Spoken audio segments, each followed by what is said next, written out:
Walang tigil ang paghampas ng mabigat na ulan sa kalawanging yero ng lumang bahay. Subalit mas nanunuot ang lamig sa dibdib ni Rosario kaysa sa hanging nagmumula sa labas. Sa edad na 72, inaasahan niyang gugulin ang takipilim ng kanyang buhay sa loob ng bahay na ipinundar nilang mag-asawa, kasama ang mga alaalang itinanim niya sa bawat haligi nito. Ngunit sa halip na mainit na kape at pagmamahal ng pamilya, isang malamig at walang pusong utos ang sumalubong sa kanya sa mismong sala ng kanyang sariling tahanan. Nakapatong sa malamig na semento ang dalawang lumang maleta na naglalaman ng buong buhay ni Rosario.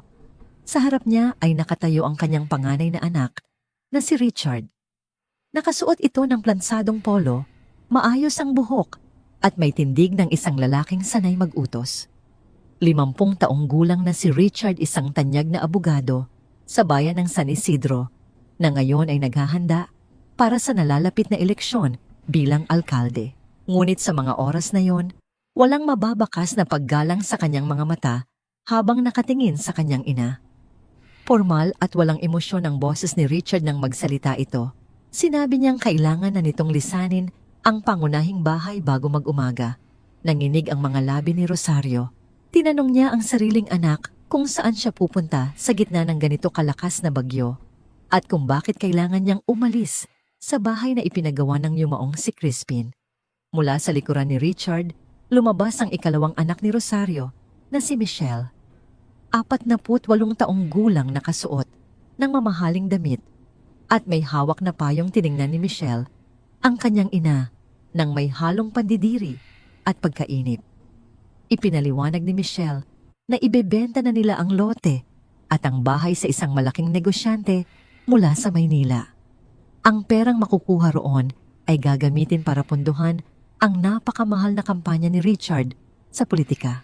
Iginiit ni Michelle na darating ang mga bagong may-ari kinabukasan upang simulan ang demolisyon at magiging isang malaking abala kung makikita ng mga ito na may matandang nakatira pa sa loob.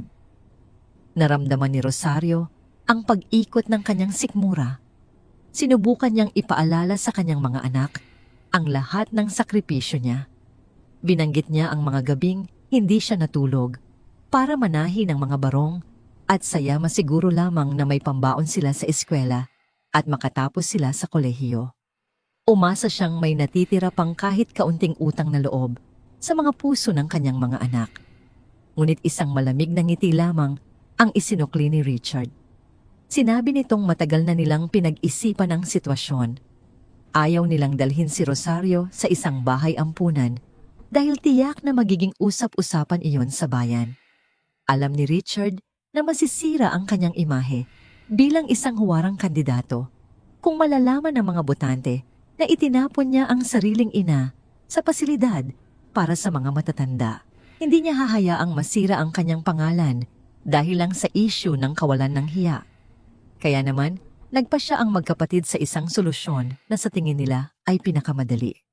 Itinuro ni Richard ang madilim na bahagi ng kanilang likod bahay. Naroon ang isang lumang bodega, isang tagpi-tagping estruktura na gawa sa kahoy at yero na dating ginagamit na imbakan ng mga bulok na gamit at pinamumugaran ng mga daga. Inutusan ni Richard ang kanyang ina na doon muna manatili hanggang sa matapos ang eleksyon. Kapag nanalo na siya at nakuha na ang pwesto, saka na lamang daw nila aayusin ang paglipat nito sa isang mas maayos na lugar kung saan walang makakakita. Hindi makapaniwala si Rosario sa narinig. Ang bodega ay walang kuryente, walang maayos na sahig, at tiyak na pinapasok ng tubig ulan. Tiningnan niya ang kanyang mga anak, hinahanap ang mga batang dati niyang kinakarga at inaalagaan. Ngunit ang mga nakatayo sa kanyang harapan ay mga estrangherong nilamon ng ambisyon at kasakiman. Nagmamakaawa ang tinig ni Rosario habang sinasabi niyang hindi siya mabubuhay sa ganoong karuming lugar. Sinubukan niyang humakbang palapit kay Richard upang hawakan ang braso nito, ngunit mabilis na umatras ang kanyang anak na tila nandidiri na baka magusot ang kanyang mamahaling damit. Nawalan ng pasensya si Michelle. Lumapit siya sa mga gamit ni Rosario at nagsimulang itulak ang mga ito palabas ng pinto patungo sa basang semento ng beranda. Walang pakialam ang anak kung mabasa man ng ulan ang mga natitirang ari-arian ng matanda. Sa pagmamadali ni Michelle na ilabas ang mga gamit na sagi ng kanyang sapatos, ang isang lumang kahon ng pananahi na gawa sa kahoy. Ito ang kaisa-isang alaalang naiwan kay Rosario mula sa kanyang ina. Bumagsak ang kahon mula sa beranda patungo sa maputik na lupa. Nagkalat ang mga sinulid karayom at mga antigong didal sa gitna ng baha. Para sa mga anak niya, isa lamang itong basurahan. Ngunit para kay Rosario, ang kahon na yon ay sumisimbolo sa kanyang dangal at sa marangal niyang paghihirap para buhayin silang magkakapatid. Nang makita ni Michelle ang nagkalat na gamit, sinipa pa niya ang mismong kahon palayo sa beranda, habang sinasabing kalat lamang iyon at dapat nang sunugin. Sa pagkakataong yon, isang matinding galit ang sumabog sa dibdib ni Rosario. Ang pighati, ang pakiramdam ng pagtataksil at ang pangiinsulto sa kanyang pagkatao ay nagsama-sama. Bago pa man niya mapigilan ang sarili, humakbang siya ng mabilis palapit sa kanyang anak na babae. Itinaas ni Rosario ang kanyang nanginginig na kamay at binagsakan ng isang buong lakas na sampal ang mukha ni Michelle. Umalingaw-ngaw ang tunog ng palad sa balat. Napahawak si Michelle sa kanyang namumulang pisngi ng lalaki ang mga mata sa gulat at galit. Hinarap siya ni Rosario na may mga matang nagliliyab sa puot, sinasabing wala silang karapatang bastusin ang mga gamit na nagpabuhay sa kanila noong mga panahong wala silang makain. Ngunit bago pa man makapagsalita muli si Rosario, mabilis na lumapit si Richard. Galit na galit ang panganay na anak dahil sa ginawa ng ina sa kanyang kapatid. Sa halip na umawat ng maayos, itinulak ni Richard ang dibdib ng kanyang matandang ina gamit ang parehong kamay. Isang napakalakas na tulak na hindi inasahan ng isang 72 taong gulang na babae. Nawalan ng balanse si Rosario. Tumiklop ang kanyang mga tuhod at tuluyan siyang nahulog mula sa mababang hakbang ng beranda. Bumagsak ang kanyang buong katawan sa malamig at maputik na lupa. Naramdaman niya ang matinding kirot sa kanyang balikat at balakang nang tumama ito sa matigas na bato na nakabaon sa putik. Basang-basa kaagad ang kanyang manipis na duster ng maduming tubig mula sa ulan. Nakatingala si Rosario mula sa putikan. Ang liwanag na nagmumula sa pinto ng bahay ay lumikha ng mahahabang anino ni na Richard at Michelle. Nakatayo lamang ang dalawa, nakatingin sa kanya mula sa itaas. Walang kahit anong bakas ng pagsisisi o pag-aalala sa kanilang mga mukha.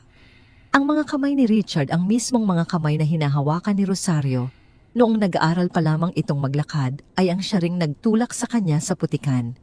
Nagsalita si Richard nang may matinding diin nagbababala na hindi na sila mga bata para saktan niya.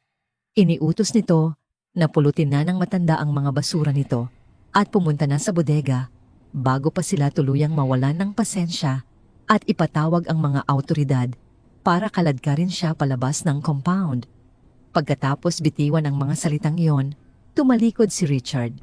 Pumasok siya sa loob ng mainit at maliwanag na bahay. Sumunod si Michelle na iinis na pinapagpag ang sariling damit at tuluyang isinara ang mabigat na pinto. Narinig ni Rosario ang pag-ikot ng kandado. Ikinandado nila ang bahay. Ikinandado nila siya sa labas ng sarili niyang buhay. Nanatiling nakahiga si Rosario sa putik ng ilang sandali habang patuloy na bumubuhos ang ulan sa kanyang katawan. Walang luhang tumulo mula sa kanyang mga mata o marahil ay naanod na lamang ito ng malakas na ulan. Namamanhid ang kanyang balikat, ngunit mas masakit ang paggiling ng kanyang puso. Unti-unti, gamit ang kanyang nanginginig na mga braso, itinukod niya ang sarili upang makabangon. Gumapang siya ng bahagya sa putikan upang pulutin isa-isa ang mga basang sinulid, ang mga kalawanging karayom at ang nabasag na kahon ng pananahi. Ipinasok niya ang mga ito sa kanyang basang maleta. Tumayo si Rosario, mabigat ang bawat paghinga. Kinuha niya ang hawakan ng kanyang maleta. Tiningnan niya ng huling beses ang pintuan ng bahay na dating puno ng pangarap bago siya dahan-dahang tumalikod. Habang hinahampas ng hangin at ulan, ang kanyang mahinang katawan naglakad si Rosario patungo sa likod bahay. Bawat hakbang ay mabigat sa putikan Tinahak niya ang daan patungo sa lumang bodega, sa lugar kung saan inakala ng kanyang mga anak na doon na siya tuluyang mabubulok at makakalimutan ng mundo. Hindi nila alam ang pagbukas ng pintuan ng madilim na bodegang iyon ay hindi ang katapusan ni Rosario, kundi ang simula ng isang paghuhukom na wawasak sa lahat ng kanilang pinakaiingatang kasinungalingan. Matinding puwersa ang kinailangan ni Rosario upang maitulak ang namamagang kahoy na pinto ng bodega. Kumayod ang ilalim nito sa magaspang na semento, lumilikha ng matining at mabigat na tunog na tila nagrereklamong lumang makina. Nang tuluyan itong bumukas, sumalubong sa kanya ang masangsang na amoy ng kulob na hangin, pinaghalong nabubulok na tabla, lumang alikabok at dumi ng mga hayop. Naramdaman niya ang mabilis na pagtakbo at pagkaluskos ng mga maliliit na nilalang patungo sa mga sulok dahil sa biglaang pagpasok ng liwanag at ulan mula sa labas. Isinara ni Rosario ang pinto upang harangin ang malamig na hangin ng bagyo. Balot ng dilim ang buong paligid dahil walang kuryente sa estrukturang iyon. Gamit ang panginginig ng kanyang mga kamay, kinapa niya ang ibabaw ng kanyang basang maleta at naupo roon. Ang kanyang damit ay basa at nakadikit sa kanyang malamig na balat, habang ang kanyang kanang balikat ay patuloy na kumikirot mula sa pagkakahulog niya sa putikan kanina. Niyakap ng matanda ang kanyang sarili, pinipigilan ang panginginig ng kanyang buong katawan. Sa gitna ng katahimikan ng gabi, ang tanging naiisip niya ay ang mukha ng kanyang mga anak. Nasaan na ang utang na loob na itinuro niyang pinakamahalagang yaman ng isang pamilyang Pilipino? Ibinigay niya ang lahat, ang kanyang lakas, ang kanyang kabataan, maging ang huling sentimo sa kanyang bulsa upang mapagtapos ng abogasya si Richard at mabigyan ng magandang buhay si Michelle. Ngunit sa paglipas ng panahon nang magkaroon sila ng sariling pera at kapangyarihan, ang tingin nila sa kanya ay hindi na isang ina, kundi isang basurang nagdudulot ng kahihiyan sa kanilang matataas na posisyon. Hindi niya namalayang nakatulog siya nang nakaupo binalot ng labis na pagod at pighati ang kanyang 72 taong gulang na katawan. Nagising si Rosario nang tumagos ang manipis na sinag ng araw mula sa mga butas ng kinakalawang na yero. Mainit ang sikat ng araw, isang malaking kaibahan sa malupit na bagyo kagabi. Namamanhid ang kanyang mga binti at parang biniyak ang kanyang likod nang subukan niyang tumayo. Ngunit sa halip na magmukmok, isang matigas na determinasyon ang nabuo sa kanyang dibdib. Hindi siya magpapadala sa awa sa sarili.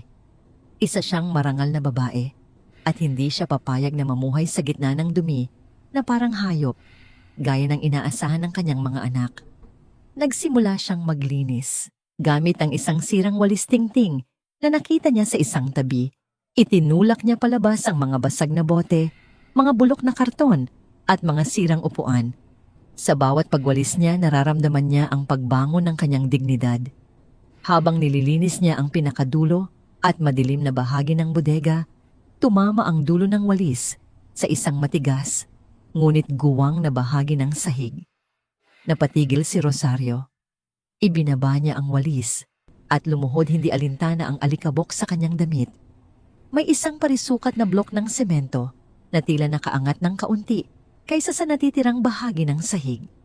Ginamit niya ang kanyang mga kuko at isang pirasong patpat upang hukayin ang lupa sa gilid ng semento. Matapos ang ilang minutong paghihirap at pag-agos ng pawis sa kanyang noo, naiangat niya ang mabigat na blok. Bumungad sa kanya ang isang malalim na hukay na sinadyang gawin upang pagtaguan ng isang bagay. Sa loob nito, nababalot ng makapal na alikabok at tuyong cobwebs ay isang malaking baul, isang antigong kahon na gawa sa matigas na kahoy na may mga inukit na bulaklak sa gilid. Namilog ang mga mata ni Rosario at napahawak siya sa kanyang dibdib. Kilalang kilala niya ang kahong iyon. Iyon ang baul ng kanyang yumaong ina na si Gloria. Matagal na niyang inakala na nawala iyon o naibenta noong naghihikaw sila. Maraming dekada na ang nakalipas. Bakit ito nakabaon sa ilalim ng bodega ng kanyang sariling bahay? At sino ang nagbaon nito? Kahit mabigat pinilit ni Rosario na hilahin ang baul pataas hanggang sa mailapag niya ito sa pantay na sahig. Napuno ng usok ng alikabok ang hangin nang pagpagan niya ang ibabaw nito. Puno ng kalawang ang mga bakal na nagdudugtong sa mga kanto ng kahon at sa pinakagitna ay may isang malaki at mabigat na kandadong gawa sa tanso na tila napakatagal nang hindi nabubuksan. Sinubukan niyang hilahin ang kandado pababa gamit ang kanyang mga kamay, ngunit hindi man lang ito gumalaw. Ang paglipas ng ilang dekada ay tila pinag-isa na ang bakal at ang susian.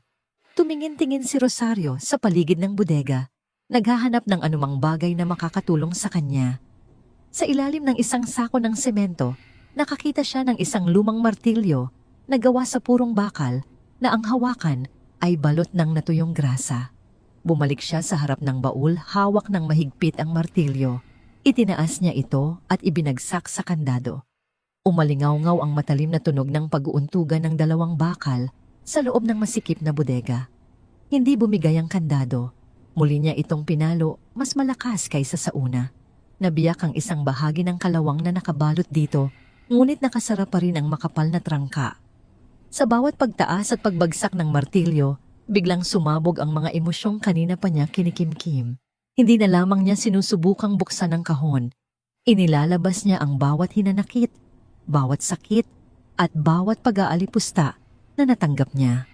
Bumagsak ang martilyo, para iyon sa lamig ng boses ni Richard nang palayasin siya sa sarili niyang bahay. Bumagsak muli ang martilyo, para iyon sa mahapding sampal at walang hiyang pagbaliwala ni Michelle sa kanyang mga gamit. Patuloy siyang humataw ng humataw, na mula ang kanyang mga mata umaagos ang mga luha, hindi dahil sa awa sa sarili, kundi dahil sa matinding poot na matagal niyang ibinaon sa kanyang puso. Bawat palo ay nagdadala ng nakakabinging ingay, nagpapatalsik ng maliliit na piraso ng bakal at kalawang sa hangin. Sa sobrang higpit ng kanyang hawak at sa lakas ng epekto ng bawat palo, nagkabutlig ang balat sa kanyang palad hanggang sa mapunit ito. Tumulo ang mainit na dugo mula sa kanyang kamay, pababa sa hawakan ng martilyo, ngunit hindi niya alintana ang hapdi. Wala itong binatbat sa sakit ng pagtataksil ng sariling dugo at laman. Sa huling paghataw na ginamitan niya ng lahat ng natitirang lakas ng kanyang katawan, sumuko rin ang antigong bakal. Nabasag ang panloob na mekanismo ng kandado at tuluyang nalaglag ang kalahati nito sa sahig. Hinihingal punong-puno ng pawis at luha ang mukha, ibinaba ni Rosario ang madugong martilyo. Nanginginig ang kanyang mga duguang daliri nang hawakan niya ang takip ng kahon. Mabagal at maingat niyang itinaas ang mabigat na kahoy na takip. Tumutol ang mga bisagra nito, lumikha ng isang mahaba at matining na pag-ikot bago tuluyang bumukas. Isang kakaibang amoy ang lumabas mula sa baul. Amoy ng tuyong dahon, ng kamuning at lumang tela na iningatan upang hindi dapuan ng insekto. Ang unang bumungad sa kanya ay hindi salapi ni hindi mga lumang alahas na ginto na maaaring makapag-ahon sa kanya sa hirap. Sa halip, maayos na nakatupi sa ibabaw ang isang pamilyar at napakagandang tela na yari sa pinya. Hinawakan niya ito ng dahan-dahan. Isa itong barot saya, isang Filipiniana na hindi pa tapos tahiin. Nakakabit pa ang ilang lumang karayom sa laylayan nito. Nakilala niya kaagad ang sariling disenyo.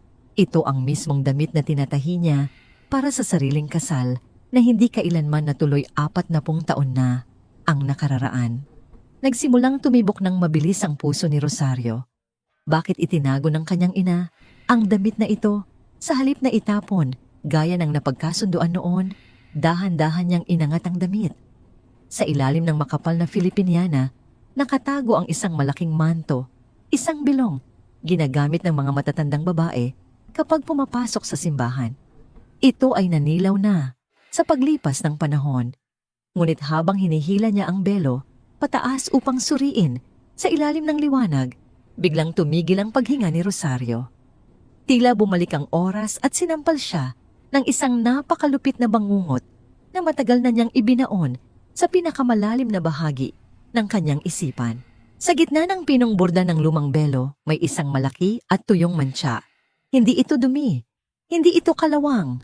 Ang hugis at ang kulay nitong naging itim sa paglipas ng maraming dekada ay nag-iwan ng walang kamatayang patunay. Dugo. Pumikit ng mariin si Rosario. Ang mantsa ng dugo sa belo ay naglabas ng mga multo ng nakaraan, mga sigaw na walang nakarinig, mga bintanang isinara habang siya ay umiiyak, at ang mukha ng isang lalaking nag-iwan ng permanenteng sugat sa kanyang pagkatao. Ang lihim na akala niya ay kasama ng ibinao ng kanyang ina sa hukay ay muling nagbalik upang singilin ang kasalukuyan. Mabigat ang paghinga ni Rosario habang mariing nakatitig sa itim na mantsa ng dugo sa nanilaw na belo. Parang apoy na mabilis na gumapang sa kanyang buong katawan ang alaalang inakala niyang matagal na niyang pinatay. Bawat patak ng lumang dugong iyon ay tila bumangon mula sa baul upang sampalin ang kanyang kaluluwa pabalik sa isang panahon na labis niyang kinamumuhian. 40 taon na ang nakalipas. Si Rosario noon ay 32 taong gulang pa lamang, isang tanyag na mananahi sa buong bayan ng San Isidro na kilala sa kanyang mahuhusay at detalyadong burda. Masaya ang kanyang buhay, puno ng pangarap at kasalukuyang naghahanda para sa kanyang nalalapit na kasal kay Crispin, isang mabait at masipag na karpintero. Ang lahat ng tao sa kanilang barangay ay inaasahan ng araw na yon, maliban sa isang lalaking ang ambisyon ay mas mataas pa sa tore ng kampana ng kanilang simbahan. Si Arturo, siya ang hermano mayor, ang pinakamakapangyarihang negosyante sa bayan at pangunahing nagbibigay ng pondo sa parokya. Ang salita ni Arturo ay tila batas na walang sinumang nangangahas na baliin.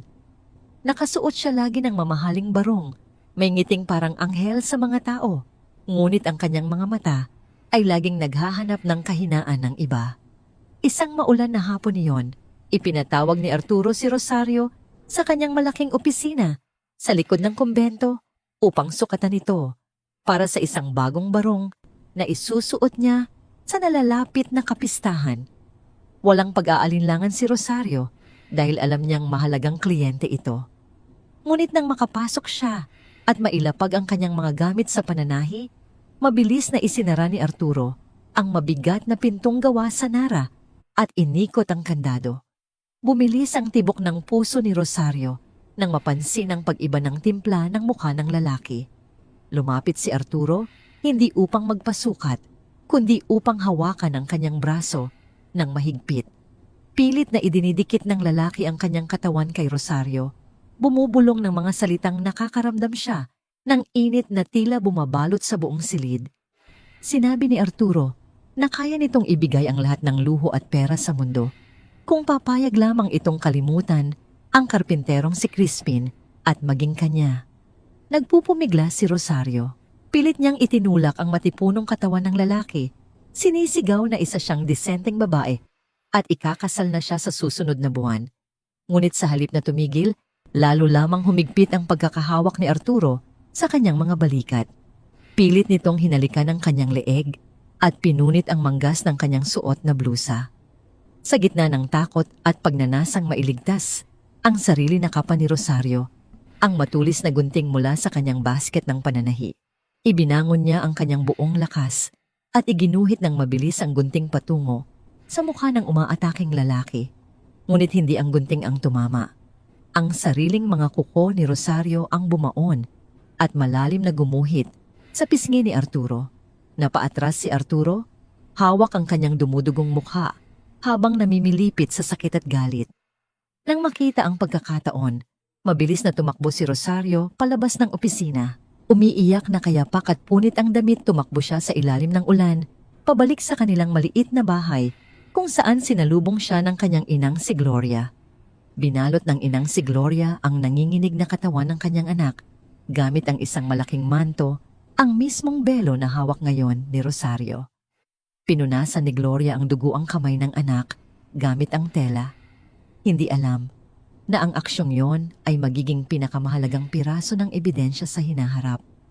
Ngunit kinabukasan, sa halip na hustisya ang makamit ni Rosario, isang napakalupit na kasinungalingan ang sumalubong sa kanya. Ginamit ni Arturo ang lahat ng kanyang pera at impluensya upang baligtarin ang kwento. Bago pa man makapagsumbong si Rosario sa mga autoridad, inunahan na siya ni Arturo. Humarap ang Hermano Mayor sa mga tao sa palengke at sa mismong altar ng simbahan. May benda ang kanyang pisngi habang may peke at naluluhang mata. Ipinagkalat ni Arturo na si Rosario Di Umano ang nagtangkang akitin siya sa opisina upang mangikil ng malaking pera para sa nalalapit nitong kasal. Nang tanggihan niya ito, sinabi ni Arturo na nagwala ang babae at inatake siya. Ang salita ng isang mayamang tagapagtaguyod ng simbahan laban sa isang simpleng mananahi. Alam ng lahat kung sino ang paniniwalaan ng bayan ng San Isidro. Sa loob lamang ng isang araw gumuho ang mundo ni Rosario. Ang mga taong dati ay bumabati sa kanya tuwing umaga ay ngayon tinitingnan siya ng may pandidiri. Ang kanyang mga suki ay nagkansela ng kanilang mga tinatahing damit. Ang pinakamasakit sa lahat, ang kuraparoko ay pumunta sa kanilang bahay upang ibalita na hindi na maaaring ganapin ang kasal nila ni Crispin sa loob ng simbahan. Ang isang makasalanan at lantarang babae ay hindi raw nararapat tumuntong sa harap ng altar. Bumalik sa isipan ni Rosario ang eksena sa palengke nang magtangka siyang bumili ng isda ilang araw matapos ang insidente. Pinandilatan siya ng mga tindera at nagsimulang bumulong-bulong. Hanggang sa isang matandang babae ang kumuha ng bulok na kamatis at ibinato ito ng malakas patungo sa kanya. Tumama ang kamatis sa kanyang balikat. Sumabog ang pulang katas na tila sariwang dugo. Sumunod ang iba pa. Tinawag siyang walang hiya maninira ng pamilya at babaeng bayaran. Pinandirihan siya ng buong San Isidro. Ang kahihiyang inabot niya at ng kanyang ina ay bumaon ng napakalalim sa kanyang pagkatao. Ikinuyom ni Rosario ang kanyang mga kamao habang nakaupo sa sahig ng bodega. Ang sakit ng mga alaalang iyon ay parang sariwang sugat na binuhusan ng asin. Si Crispin lamang ang pinakamamahal niyang Crispin, ang kaisa-isang taong naniwala sa kanyang pagiging inosente. Itinuloy nila ang kasal sa Huwes, walang selebrasyon, walang magarbong damit, kundi pambabaliwala mula sa sariling komunidad. Sa kabila ng pagmamahal ni Crispin, pinasa ni Rosario ang bigat ng pangalan ng isang makasalanan hanggang sa mamatay ang kanyang asawa ng maaga dahil sa sakit at pagod. At ngayon, kahit ang sarili niyang mga anak ay naniniwala pa rin sa bulong-bulungan na madumi ang kanyang nakaraan, isang rason kung bakit napakadali para sa kanila na itapon siya rito sa bodega. Ibinaba ni Rosario ang belo nang maingat sa gilid ng baul. Naramdaman niyang hindi lamang ito ang itinago ng kanyang ina. Dahan-dahan niyang kinapa ang ilalim ng baul. Ang matigas na kahoy ay may kakaibang pakiramdam. Ginamit niya ang mga kuko na napuno ng dumi upang kutkutin ang gilid ng panloob na sapin. May isang manipis na patong ng tela na maingat na inipit sa ilalim ng kahoy na base. Hinihila niya ito ng buong lakas at narinig niya ang pagkapunit ng lumang tela. Pagkaangat nito, bumungad ang isang maliit na puwang. Sa loob ng puwang nakita ni Rosario ang tatlong bagay. Isang nakatuping liham na ang papel ay napakatigas at nanilaw na sa gilid.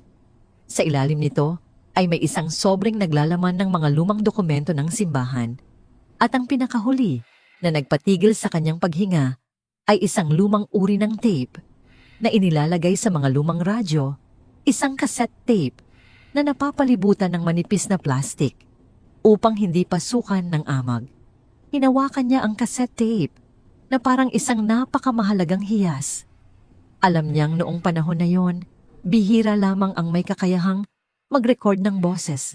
Kung anuman ang nakapaloob sa maliit na bagay na yon, ay siniguro ng kanyang inang si Gloria na hindi masisira ng panahon. Binuksan niya ang nakatuping papel. Nakilala agad niya ang malinis, ngunit nanginginig na sulat kamay ng kanyang ina. Basang-basa ng luha ang mga mata ni Rosario habang binabasa ang unang linya ng liham. Sa aking pinakamamahal na anak na si Rosario. Basa niya sa kanyang isipan. Kung nababasa mo ito marahil, ay wala na ako sa mundo at natagpuan mo na ang lahat ng ibinaon ko. Patawarin mo sana ang iyong ina sa aking kaduwagan. Patawarin mo ako dahil hinayaan kong magdusa ka at mabuhay sa kahihiyan. Nanikip ang dibdib ni Rosario. Patuloy niyang binasa ang nilalaman ng liham. Isinalaysay ni Gloria kung paano nito sinubukan at natuklasan ang katotohanan. Pagkatapos ng insidente kung saan inatake si Rosario, pasikretong pumunta ang matandang Gloria sa simbahan upang makausap ang sekretarya ng parokya at ang personal na driver ni Arturo. Ang dalawang ito ay nakapwesto malapit sa opisina nang mangyari ang pananamantala at narinig nila ang bawat sigaw at pagmamakaawa ni Rosario. Sila ang nakakita kay Arturo na sa pilitang inaangkin ang anak nito. Ayon sa liham handa na sanang magsalita ang sekretarya at ang driver. Handa silang patunayan na inosente si Rosario at si Arturo ang halimaw na sumira sa kanyang buhay. Ngunit nalaman ito ni Arturo. Bago pa man makapunta sa awtoridad ang dalawang saksi, pinagbantaan sila ni Arturo na ipapapatay nito ang kani-kanilang mga pamilya. Hindi lamang yun, pinuntahan din ng palihim ni Arturo ang bahay ni na Gloria isang gabi at nag-iwan ng isang tahasang banta kapag hindi na nahimik ang matanda at si Rosario, ipapapatay niya si Crispin at gagawin niyang aksidente ang lahat. Napahagulgol si Rosario sa loob ng madilim na bodega. Yakap-yakap niya ang liham habang nanginginig ang buong katawan. Iniisip niya sa loob ng 40 taon na walang sino man ang nagtangkang tumulong sa kanya. Inakala niya na ang kanyang ina mismo ay hindi sapat ang lakas ng loob na ipaglaban siya. Ngunit ang katotohanan ay isinakripisyo ni Gloria ang katotohanan at tinanggap ang kahihiyan upang iligtas ang buhay ni Crispin at ni Rosario mismo. Ito ang pinakamabigat na utang na loob na hindi niya kailanman mababayaran. Sa huling bahagi ng sulat ni Gloria, nakasulat ang isang habilin. Pilit na kinuha ni Gloria ang testimonya ng dalawang saksi bago sila tuluyang umalis sa bayan. Pinilit niya silang mag-iwan ng katibayan kahit sa boses man lang na nakapaloob ngayon sa cassette tape at sinamahan ng kanilang mga pirmadong pahayag sa hiwalay na sobre. Itinago ito ni Gloria dahil alam niyang darating ang araw na mawawala ang kapangyarihan ni Arturo o magkakaroon ng pagkakataon ang kanyang anak na linisin ang pangalan nito nang hindi na nanganganib ang buhay. Hinawakan ni Rosario ang tape. Tumulo ang pawis at luha sa ibabaw ng kanyang mga kamay na kanina pa dumudugo. Mula sa kalungkutan at pighati ng kahapon, dahan-dahang namuo ang isang malamig at mapanganib na pakiramdam sa kanyang puso. Namatay na ang takot sa kanya. Pinatay ito ng labis na pagkabigo sa sariling mga anak at ng katotohanang inilihim para lamang protektahan ang buhay ng iba habang winawasak naman ang kanyang dangal. Tumayo si Rosario. Ang kanyang mga paa na kanina ay mahina at nanginginig ngayon ay nakatapak ng matigas sa semento ng bodega. Tumingin siya sa lumang Filipiniana na hindi niya kailanman naisuot dahil sa mga kasinungalingan ng isang halimaw. At sa tabi nito ang belo na may bakas ng dugo ni Arturo. Kinuha niya ang tape at ibinulsa ng mahigpit. Ito na ang panahon. 40 taon na siyang nagtatago sa anino ng kasinungalingan. Ngayon, ilalabas niya ito sa mismong sikat ng araw at hahayaan niyang sunugin ng katotohanan ang lahat ng sumira sa kanyang pangalan. Ang babaeng nagtahi ng magagandang damit ng iba ay ngayon gagawa ng isang kasuotang magbabalot sa sarili ng pinakamataas na dangal. Isinuksok ni Rosario ang lumang cassette tape sa malalim na bulsa ng kanyang manipis na duster. Tila may mabigat na bato na nakadagan sa kanyang dibdib habang iniisip kung paano niya mapapakinggan ang nilalaman nito. Wala siyang kuryente, lalong wala siyang gamit. Sinimulan niyang halughugin ang mga natitirang kahon at sako sa pinakasulok ng bodega. Bawat paggalaw ng kanyang mga kamay ay nagpapadala ng kirot mula sa sariwang sugat sa kanyang palad, ngunit hindi niya ito pinansin. Alikabok at sapot ng gagamba ang sumalubong sa kanyang mukha habang pilit niyang iniaangat ang isang nabubulok na banig. Sa ilalim nito, nakita niya ang isang lumang radyong de baterya. Nababalot iyon ng makapal na dumi at kalawang sa paligid ng mga pindutan. Ito ang radyong ginagamit noon ni Crispin tuwing nakikinig ng balita habang nagkakarpintero. Pilit na pinunasan ni Rosario ang ibabaw nito gamit ang laylayan ng kanyang damit. Nanginginig ang kanyang mga daliri nang buksan niya ang lalagyan ng baterya sa likod. Laking gulat niya nang makitang may dalawang malaking baterya, paitong laman bagamat kinakalawang na ang mga dulo. Umupo si Rosario sa sahig na semento, nakaharap sa maliit na siwang ng yero kung saan tumatagos ang liwanag ng umaga. Dahan-dahan niyang pinindot ang pindutan upang buksan ang lalagyan ng tape. Tumutol ang lumang plastik at matigas na bumukas. Ipinasok niya ang cassette tape nang may matinding pag-iingat takot na baka maputol ang manipis na magnetic ribbon sa loob nito. Isinara niya ang lalagyan at pinindot ang buton para mag-play. Sa unang ilang segundo, tanging magaspang na ugong lamang ang narinig mula sa maliit na speaker ng radyo. Tila tunog ng nagkikiskis ang tuyong dahon at hangin ang lumabas sinundan ng ilang mahihinang pagputol ng linya. Hinawakan ni Rosario ang kanyang dibdib, pinipigilan ang sariling paghinga. Nagdarasal na sana ay hindi tuluyang nasira ng panahon ang tanging ebidensya ng kanyang pagka-inosente. At pagkatapos, isang boses ang bumasag sa katahimikan ng bodega. Isang lalaking boses nanginginig at puno ng takot. Nakilala ito ni Rosario, si Mang Tomas, ang personal na driver ni Arturo, 40 taon na ang nakararaan. Ang boses nito ay parang nanggagaling mula sa ilalim ng lupa, nagdadala ng bigat ng isang matagal ng ibinaong kasalanan.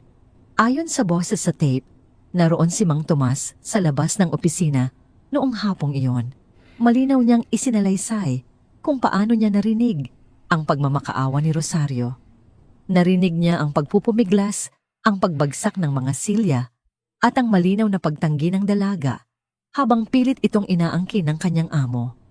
Sinabi ni Mang Tomas na akma na sana siyang papasok upang umawat nang biglang bumukas ang pinto at patakbong lumabas si Rosario duguan at punit ang damit. Nang pumasok siya sa opisina, nakita niya si Arturo na hawak ang dumudugong pisngi galit na galit at nagmumura. Mismong si Arturo ang nag-utos sa kanya na linisin ang gulo at huwag na huwag magkakamaling magsalita dahil kung hindi ang kanyang asawa at 3 anak ang magbabayad ng buhay. Huminto ang boses ni Mang Tomas sa radyo, sinundan ng tunog ng isang taong umiiyak. Pagkatapos ng ilang saglit isang panibagong boses ang umalingaw-ngaw. Isang babae. Si Aling Nena, ang dating sekretarya ng parokya. Mas malinaw ang boses ng babae, ngunit mababakas ang matinding pagbabanta sa kanyang tinig. Isinalaysay ni Aling Nena kung paano niya nakitang pumasok si Arturo sa kumbento, kinabukasan na may benda sa muka. Narinig niya mismo ang pakikipag-usap ni Arturo sa kura-paroko kung paano nito inimbento ang kwento na si Rosario ang unang lumapit at nagtangkang mang-akit kapalit ng pera para sa kasal nito. Nakita ni Aling Nena kung paano naglabas ng makapal na sobre ng pera si Arturo at inilapag iyon sa lamesa ng pari bilang donasyon para sa pagpapagawa ng bagong bubong ng simbahan. Iyon ang bayad para sa katahimikan at paniniwala ng simbahan sa kanyang kasinungalingan. Idinagdag pa ng sekretarya na pinagbantaan siya ni Arturo na ipapatanggal sa trabaho at ipapakulong ang kanyang asawa dahil sa isang gawa-gawang kaso ng pagnanakaw kung maglalakas loob siyang sabihin ang katotohanan sa mga tao. Pagtapos ng huling salita ni Aling Nena, muling bumalik ang magaspang na ugong sa radyo bago tuluyang tumigil ang pag-ikot ng tape. Nanatiling nakatulala si Rosario sa lumang radyo. Bawat salitang narinig niya ay tila nagbuhos ng kumukulong tubig sa kanyang kaluluwa. 40 taon siyang namuhay sa ilalim ng mapanghusgang tingin ng buong San Isidro. 40 taon siyang tinawag na marumi, walang hiya at makasalanan. Ipinagkait sa kanya ang isang marangal na kasal sa harap ng altar. Pinagtawanan siya, iniluwa ng lipunan at kahit ang sariling mga anak ay lumaki nang may bahid ng kahihiyan sa pagkatao ng kanilang ina. At ang lahat ng ito ay dahil lamang sa kasakiman ng isang lalaking hindi matanggap na tinanggihan siya ng isang simpleng mananahi. Binili ni Arturo ang katotohanan gamit ang pera at takot. Tiningnan ni Rosario ang sulat ng kanyang inang si Gloria na nakapatong sa kanyang hita. Naunawaan na niya ngayon kung bakit hindi ito nailabas ng matanda. Ano nga ba ang laban ng isang mahirap na byuda at isang mananahi laban sa pinakamakapangyarihang tao sa bayan? Kung inilabas ni Gloria ang tape noon, tiyak na hindi na sila aabuti ng sikat ng araw kinabukasan. Tiyak na pinatay si Crispin at marahil ay pati siya. Isinakripisyo ng kanyang ina ang dangal nila upang iligtas ang kanilang mga buhay. Isang napakalalim na paghikbi ang kumawala mula sa dibdib ni Rosario. Yumuko siya hanggang sa dumikit ang kanyang noo sa malamig na semento ng bodega. Umiyak siya ng walang pagpipigil. Umiyak siya para sa dalagang si Rosario na inagawa ng pangarap. Umiyak siya para kay Crispin na namatay nang may dalang bigat ng pangalan ng asawa. Umiyak siya para kay Gloria na namatay na bitbit ang isang napakabigat na sikreto. At higit sa lahat umiyak siya para sa sarili niya na pagkatapos ng lahat ng paghihirap ay itinapon lamang ng sariling mga anak sa isang madilim na bodega. Tumagal ang kanyang pagtangis hanggang sa tuluyang maubos ang mga luha sa kanyang mga mata. Nang muli niyang iangat ang kanyang mukha, wala na ang bakas ng kahinaan. Ang lungkot at awa sa sarili ay napalitan ng isang malamig at nakakapasong galit. Tumayo si Rosario. Tiningnan niya ang antigong baul at ang mga nilalaman nito. Hinawakan niya ang nanilaw na belo na may bakas ng dugo. Ito ang kanyang armas. Ito ang kanyang patunay. Mula sa kanyang basang maleta, kinuha niya ang nabasag na kahon ng pananahi. Ibinuhos niya ang mga natitirang sinulid karayom at gunting sa ibabaw ng kahoy na baul. Tiningnan niya ang hindi tapos na barot saya, ang Filipiniana, na gawa sa pinya na matagal na nakatago. Kinuha niya ito at ipinatong sa kanyang katawan. Kasya pa rin. Ang mga sukat na ginawa niya 40 taon na ang nakalipas ay tila naghihintay lamang sa araw na ito. Hindi siya papayag na mamatay sa dilim ng bodegang ito na parang isang talunan. Hindi niya hahayaang magpatuloy ang pagdiriwang ni Arturo at ang pamumuhay ng kanyang mga anak na parang walang nangyaring pagkakamali. Gagamitin niya ang lahat ng kanyang nalalaman bilang isang dalubhasang mananahi, hindi upang gumawa ng damit para sa iba, kundi upang likhain ang kasuotan ng kanyang sariling paghihiganti. Kinuha ni Rosario ang matulis na gunting mula sa kanyang mga gamit. Lumapit siya sa maliit na siwang ng liwanag upang makita nang maayos ang telang pinya. Nagsimula siyang magtabas. Pinutol niya ang ilang bahagi ng mahabang laylayan na nabubulok na upang gawin itong mas matibay. Inilipat niya ang mga lumang butones, inayos ang mga nakalawit na sinulid at ibinurda ng maingat ang mga bahaging napunit dahil sa katandaan ng tela. Habang tinatahi niya ang bawat butas, tinatahi rin niya ang mga piraso ng kanyang sariling dangal. Bawat tusok ng karayom sa matigas na tela ay sinasabayan ng matinding determinasyon na ibalik ang lahat ng sakit na naramdaman niya sa mga taong sumira sa kanya. Maghapon at magdamag na nagtrabaho si Rosario sa loob ng bodega.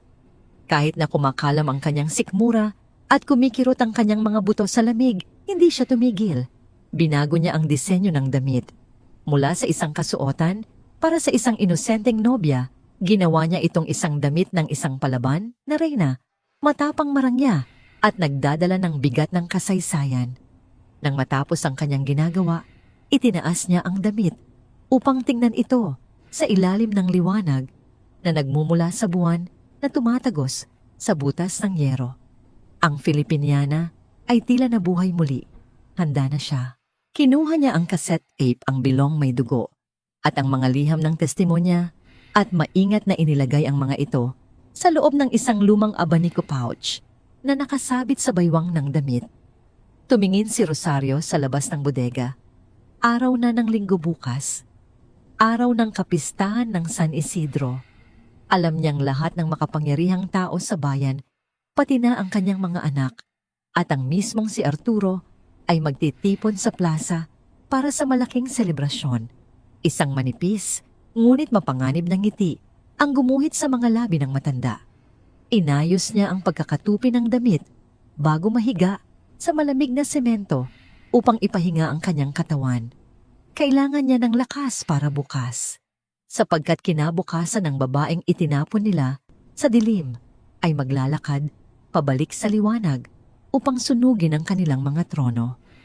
Napasigaw ng mahina si Rosario nang maramdaman ang matinding pangingimi ng kanyang mga kasukasuan sa unang pagtatangka niyang bumangon mula sa malamig na semento. Sumilip ang sikat ng araw mula sa mga butas ng kinakalawang na yero, dala ang pamilyar at masiglang ingay na nanggagaling sa labas ng compound.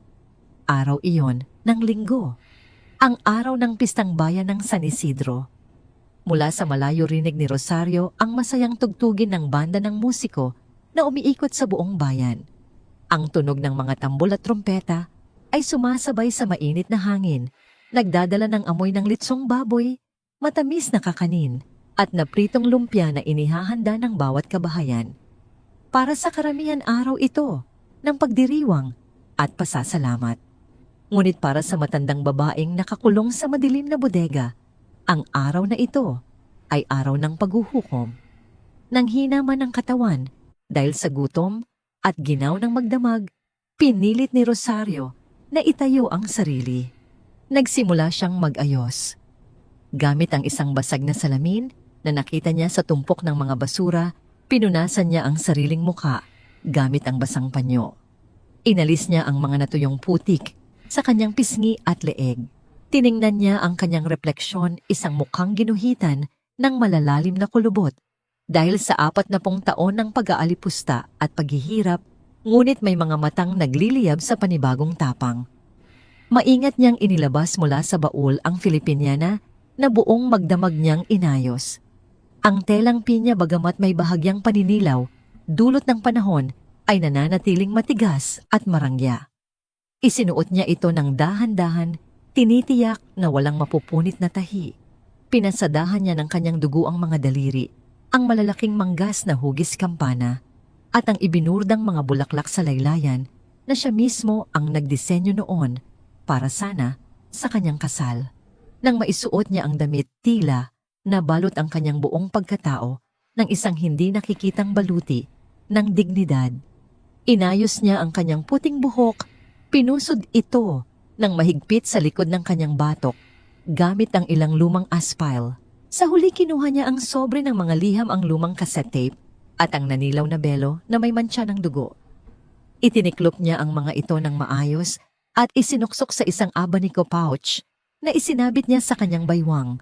Lahat ay nakahanda na. Habang inaayos niya ang laylayan ng kanyang saya, biglang gumalaw ang seradura ng bodega mula sa labas. Bumukas ang pinto ng bahagya sapat lamang upang makapasok ang liwanag at ang bulto ng isang lalaki. Pumasok ang kanyang bunsong anak na si Dennis. 45 taong gulang na ito, nakasuot ng simpleng polo shirt at pantalon.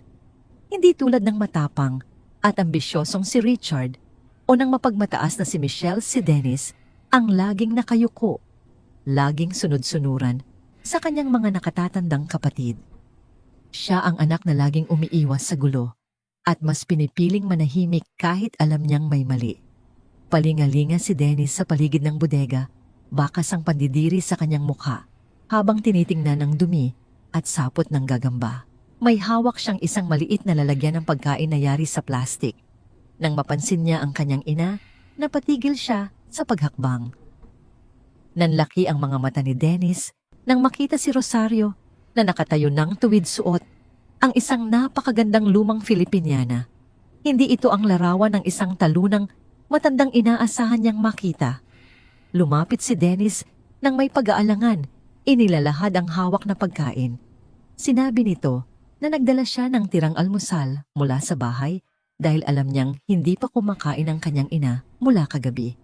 Ipinaliwanag niyang abala sina Richard at Michelle sa pag-aasikaso ng mga bisita at sa paghahanda para sa malaking salo-salo sa plaza kung saan dadalo si Arturo at iba pang politiko. Nanginginig ang boses ni Dennis Habang sinasabing pinakiusapan niya sina Richard, nabigyan man lang ng maayos na higaan ng ina, ngunit wala siyang magawa dahil nagbanta ang kanyang kuya na pati siya ay palalayasin kapag nangialam. Pabulong siyang humingi ng pasensya idinadahilan na may asawa at maliit na anak siyang binubuhay kaya kailangan niyang sumunod sa kagustuhan ng magkapatid. Nakatingin lamang si Rosario kay Dennis. Walang emosyong mababakas sa kanyang mukha. Tiningnan niya ang plastik na lalagyan ng pagkain na iniaalok ng kanyang anak, isang malamig na kanin at kapiraso ng tuyong isda, tila rasyon para sa isang asong nakakulong sa labas ng bahay. Hindi nagsalita si Rosario. Dahan-dahan niyang inangat ang kanyang kamay. Sa isang mabilis at mabigat na galaw, tinabig ni Rosario ang kamay ni Dennis na may hawak ng pagkain. Lumipad ang lalagyang plastik at bumagsak ng malakas sa sahig na semento. Nagkalat ang malamig na kanin at isda sa ibabaw ng alikabok at mga lumang basura. Gulat na napaatras si Dennis, hindi makapaniwala sa ginawa ng ina. Pilit nitong ipinagtanggol ang sarili, sinasabing nagmamalasakit lamang siya at nagtangkang tumulong kahit palihim. Ipinagdiinan niyang wala siyang kinalaman sa naging desisyon ni na Richard at Michelle kagabi. Unti-unting nag-init ang dugo ni Rosario. Hindi na niya napigilan ang sarili. Humakbang siya palapit kay Dennis at tiningnan ito ng tuwid sa mga mata. Isang matunog na sampal ang ibinagsak ni Rosario sa kaliwang pisngi ng kanyang bunsong anak. Napahawak si Dennis sa kanyang mukha, nanlalaki ang mga mata sa sakit at pagkabigla. Nanginginig sa galit si Rosario habang nagsasalita. Itinuro niya ang nagkalat na kanin sa sahig at sinabing hindi niya kailangan ng mga tira-tirang pagkain upang mabuhay. Hindi niya kailangan ng pekeng pagmamalasakit na ginagawa lamang ng patago. Madiin at puno ng pagkasuklam ang bawat salita ni Rosario. Sinabi niya kay Dennis na mas masahol pa ito kina Richard at Michelle kahit papaano inamin ng dalawa na ikinahihiya nila siya. Ipinakita nila ang kanilang kasakiman ng harapan, ngunit si Dennis na nakasaksi sa pagtulak sa kanya sa putikan, sa pagbato ng kanyang mga gamit at sa pagkulong sa kanya rito, ay nanatiling nakatayo lamang kagabi. Nagbulag-bulagan ito. Pinili nitong maging duwag upang iligtas ang sariling balat, kaysa ipagtanggol ang inang nagluwal at nagpakain sa kanya nang nag-iisa ng mamatay ang kanilang ama. Lumuluha na si Dennis habang sumusubok na magpaliwanag, ngunit mabilis na itinaas ni Rosario ang kanyang kamay upang patigilin ito. Sinabi niyang ang pagiging tahimik sa gitna ng pang-aabuso ay isang uri din ng pagtataksil. At dahil doon, pinatay na ni Dennis ang huling natitirang ugnayan nilang mag-ina. Tumalikod si Rosario, iniwan si Dennis na umiiyak sa gitna ng maruming bodega. Naglakad siya patungo sa pinakasulok ng silid at kinuha ang isang lumang megaphone na natagpuan niya kanina habang naglilinis. Isa itong ginagamit noon ni Crispin kapag nagtatawag ng mga tao para sa pagpupulong ng barangay. Medyo kalawangin na ang hawakan, ngunit nang subukan niya itong buksan, umilaw pa rin ang maliit na pulang ilaw nito. Tanda na may natitira pang baterya. Mula sa huling paggamit nito, maraming taon na ang nakararaan. Isinabit niya ang strap ng megaphone sa kanyang balikat. Hinila niya pababa ang manggas ng kanyang Filipiniana upang takpan ang mga gasgas sa kanyang braso. Wala nang anumang bakas ng kahinaan sa matandang babaeng nakatayo sa harap ng pinto ng bodega. Lumingon si Rosario sa kanyang bunsong anak sa huling pagkakataon. Sinabi niyang kung gusto nitong makita kung paano lumaban ang isang inang hindi na kailanman yuyuko. Sa mga duwag at makasalanan, sumunod ito sa plaza. Pagkatapos, naglakad siya palabas ng bodega at tuluyang isinara ang pinto. Iniwan si Dennis na mag-isa at puno ng pagsisisi. Sinalubong si Rosario ng nakakapasong init ng tanghali. Wala na ang mga ulap ng bagyo kagabi. Asul na asul ang langit at mataas ang araw. Naglakad siya pababa ng compound. Hindi pinapansin ang putik na dumidikit sa dulo ng kanyang mahabang saya. Ang bawat hakbang niya palayo sa kanyang sariling bahay ay hakbang patungo sa kalayaan na inagaw sa kanya. Habang binabagtas niya ang daan, patungo sa kabayanan na papatingin ang mga taong nakakasalubong niya. Ang ilan ay natitigilan sa pagwawalis ng bakuran. Ang iba ay napapahinto sa pagbili sa mga sari-sari store. Nakita nila ang isang 72 taong gulang na babae, suot ang isang antigong Filipiniana na tila galing pa sa kabilang siglo, may dalang lumang megaphone at naglalakad ng tuwid na parang isang reyna. Nagsimulang magbulong-bulungan ang mga tao. Nakilala nila si Rosario, ang babaeng may madilim na nakaraan, ang nanay ni Attorney Richard, na kilalang kandidato ang asawa ng yumaong karpintero. Bakit siya nakasuot ng ganoon? Saan siya pupunta? Bakit ganoon ang kanyang tindig na parang papunta sa isang digmaan? Hindi pinansin ni Rosario ang mga nag-uusyoso. Patuloy lamang siya sa paglalakad. Ramdam niya ang init ng araw sa kanyang mukha. Ngunit mas mainit ang apoy ng katarungang matagal nang natutulog sa kanyang dibdib. Habang papalapit siya sa plaza, lalong lumalakas ang tunog ng banda at ang hiyawan ng mga tao. Nariyan na ang entablado.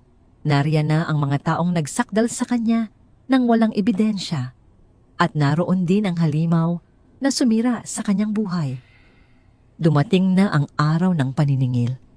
At alam ni Rosario, pagkatapos ng araw na ito, hindi na kailanman makakalimutan ng San Isidro ang buong katotohanan.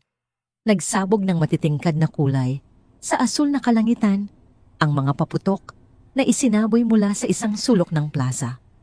Ang bawat pagsabog ay nag-iiwan ng umaalingaw-ngaw na tunog sa hangin na sinasabayan ng masigabong palakpakan at hiyawan mula sa daan-daang taong nagtipon-tipon sa ilalim ng nakakapasong sikat ng araw.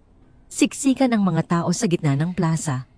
May mga batang tumatakbo na may hawak na makukulay na lobo. May mga nagtitinda ng cotton candy at ice cream sa gilid. At sa malaking entablado na pinalamutian ng banderitas, nakatayo ang mga pinakamaiimpluwensyang tao sa buong bayan ng San Isidro. Sa pinakagitna ng entablado, nakatayo si Arturo, 75 taong gulang na siya may maputing buhok, na maayos na nakasuklay at may malumanay na ngiti sa kanyang mga labi na sanay ng bumihag ng tiwala ng sinuman.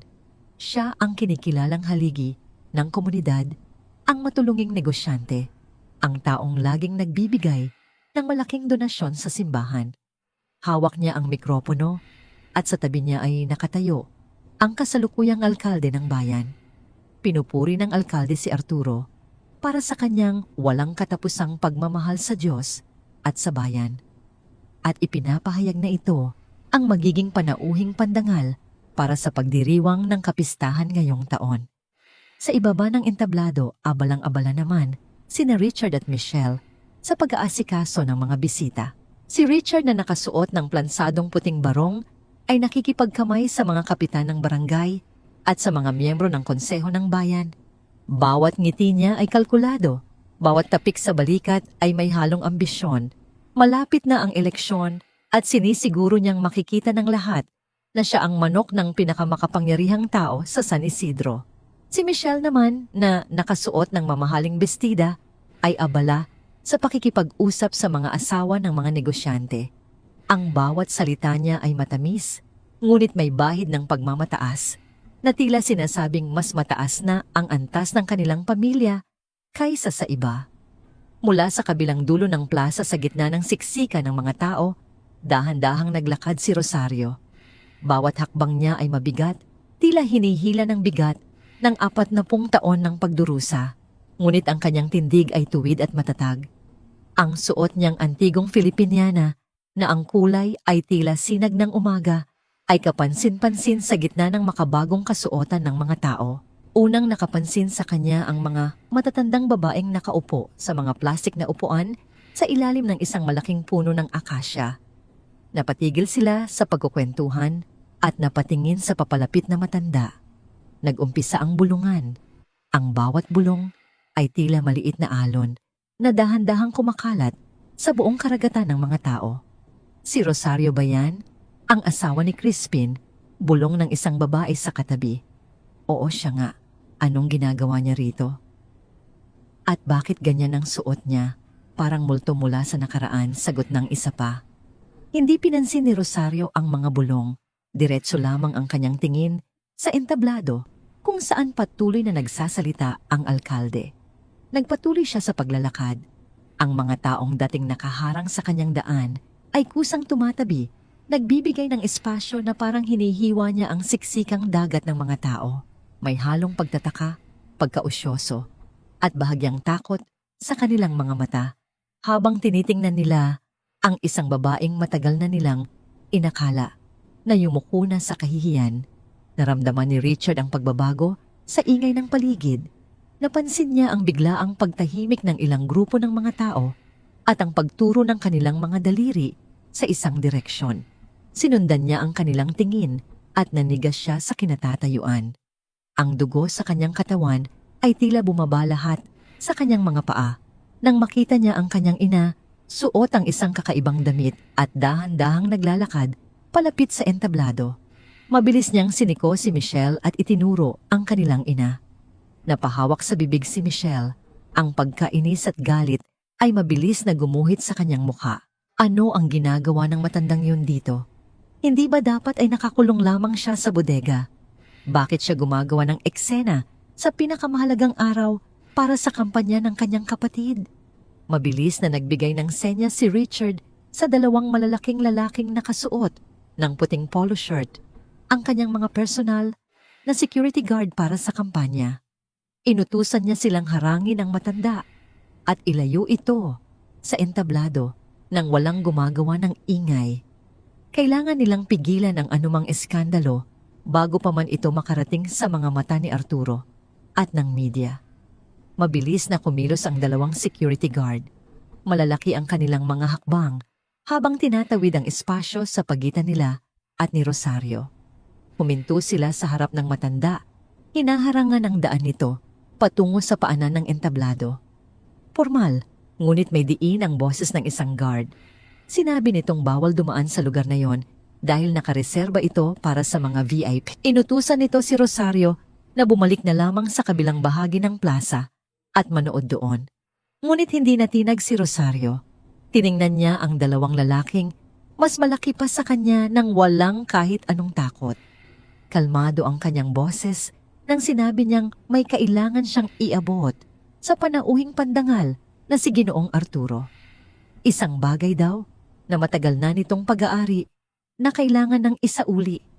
Sumimangot ang ikalawang guard.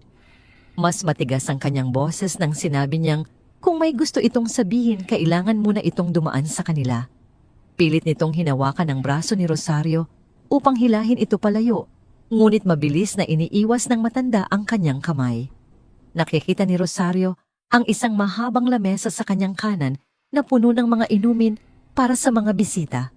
May mga pitsel ng malamig na tubig juice at isang malaking dispenser na puno ng limonada na may mga lumulutang na yelo at hiniwang lemon. Sa isang mabilis na kilos na hindi inaasahan mula sa isang 72 taong gulang, kinuha ni Rosario ang isang basong puno ng malamig na limonada mula sa lamesa. Bago pa man makagalaw ang security guard na nakaharang sa kanyang daan, ibinuhos niya ang buong laman ng baso sa mukha nito. Tumulo ang malamig na likido mula sa buhok ng guard pababa sa kanyang leeg, kasama ang mga butil ng asukal at maliliit na piraso ng lemon. Napapikit ito sa biglaang lamig at gulat. Gamit ang pagkakataong yun nagsalita si Rosario ng malakas upang marinig ng mga taong malapit sa kanila. Malakas ang kanyang boses, puno ng awtoridad na hindi pa nila naririnig mula sa kanya kailanman. Iniutos niyang buksan ang daan at kung may sino man pang mangahas na humarang sa kanya, hindi na malamig na tubig ang tatama sa mukha nito. Natigilan ang dalawang guard. Nakatingin na sa kanila ang lahat ng tao sa paligid. Ayaw nilang gumawa ng mas malaking eksena na maaring ikasira ng imahe ng kanilang amo. Kaya naman, wala silang nagawa, kundi tumabi at hayaang maglakad si Rosario. Nilagpasan ni Rosario ang dalawa at nagpatuloy sa paglalakad hanggang sa makarating siya sa pinakaibabang baitang ng hagdanan paakyat ng entablado. Sa mga sandaling iyon, tapos na ang talumpati ng alkalde at ipinasa na nito ang mikropono kay Arturo. Nagsimulang magsalita si Arturo, binabati ang lahat ng naroroon ng maligayang kapistahan. Ang kanyang boses ay malumanay at puno ng kabanalan Ang boses na sanay ng pakinggan at paniwalaan ng buong San Isidro sa loob ng maraming dekada. Mula sa kanyang kinatatayuan, sa entablado, napansin ni Arturo ang komosyon sa ibaba. Nakita niya ang isang babaeng nakatayo sa paanan ng hagdan, suot ang isang damit na tila pamilyar. Tumingin siya ng mas maigi. Ang kanyang nangiti ay dahan-dahang nawala. Ang kanyang mga mata na kanina ay puno ng peking kabaitan ay ngayon nanlaki sa gulat at hindi maipaliwanag na takot. Tumigil siya sa pagsasalita sa kalagitnaan ng kanyang pangungusap.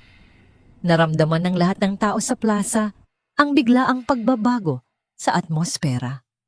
Ang mikropono ay nanatiling nakatutok sa bibig ni Arturo, ngunit walang salitang lumalabas. Ang mga mata ng buong bayan ng San Isidro ay nakatuon na ngayon sa dalawang tao, sa makapangyarihang Hermano Mayor sa itaas ng entablado at sa isang matandang babaeng nakatayo sa ibaba na may mga matang tila kayang sunugin ang buong mundo. Ang kanilang mga tingin ay nagtagpo.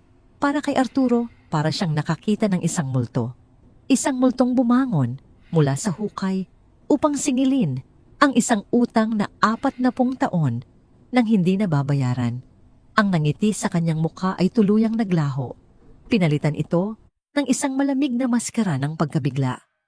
Ang katahimikan sa plaza ay mabigat at halos nakakabingi. Maging ang masayang tugtugin ng banda ay unti-unting humina hanggang sa tuluyang tumigil. Lahat ng mga mata ay nakatuon sa entablado naghihintay kung ano ang susunod na mangyayari. Hawak pa rin ni Arturo ang mikropono, ngunit ang kanyang mga daliri ay nanginginig na ngayon. Ang kanyang mukha na kanina ay nagliliwanag sa paghanga ng mga tao ay unti-unting namumutla. Binasag ni Rosario ang katahimikan. Hindi siya sumigaw, ngunit ang kanyang boses ay malinaw matalas at puno ng bigat na tila kutsilyong humiwa sa hangin. Akala mo ba sa pagbaon mo sa akin sa limot ay tapos na ang lahat, Arturo? Tanong niya, ang bawat salita ay tumatagos sa puso ng bawat nakikinig. Napalunok si Arturo.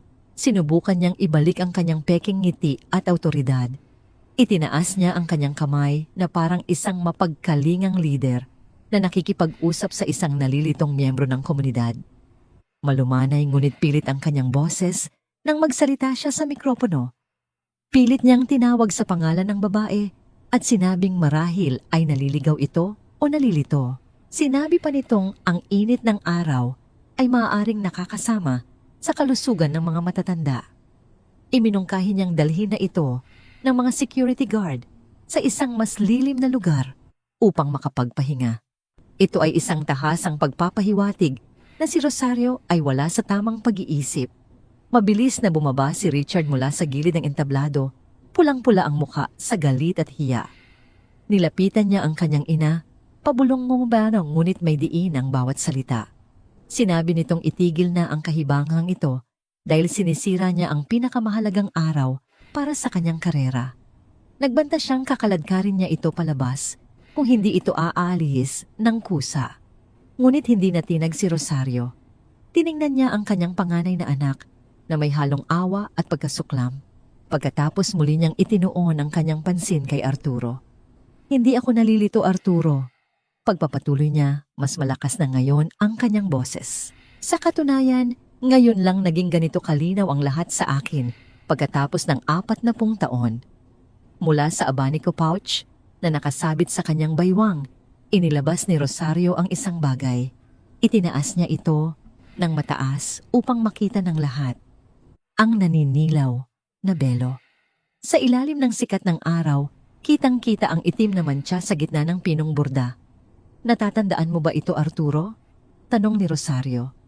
Ang dugo mula sa pisngi mo nang subukan mong bastusin ang isang dalagang mananahi sa loob ng iyong opisina. Ang dugong naging simbolo ng pagsira mo sa aking dangal at kinabukasan. Isang kolektibong paghinga ng gulat ang narinig mula sa mga taong nakapalibot sa entablado. Ang mga bulungan ay nagsimulang maging malakas na usapan. Ang matagal nang ibinaong chismis tungkol sa nakaraan ni Rosario ay biglang nabuhay muli. Galit na bumaba si Arturo. Mula sa entablado, iniwan ang mikropono na lumikha ng matining na ugong sa mga speaker.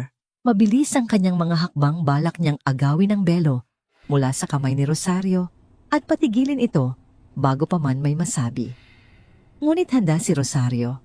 Habang papalapit si Arturo, mabilis niyang kinuha ang isang tasa ng mainit na kape mula sa lamesa ng mga VIP na malapit sa kanya. Sa isang mabilis na galaw, iwinasiwas niya ang mainit na likido patungo sa mga binti ni Arturo.